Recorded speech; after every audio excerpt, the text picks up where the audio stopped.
The Coin Dealer. Cryptocurrency tutorials for you. Binance is a world-class cryptocurrency exchange and a blockchain company. In this video, we will show you how to use Binance in a few simple steps. First, you need to register.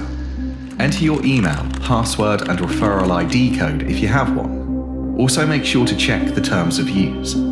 Congratulations, now you have an account. To start trading, you need to make your first deposit.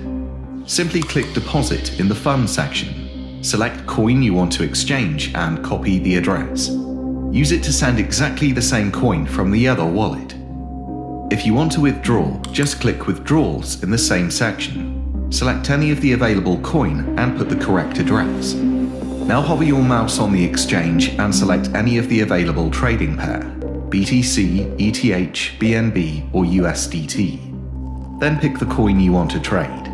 There is a 3 type of trade options to choose from: a limit, market, and stop limit.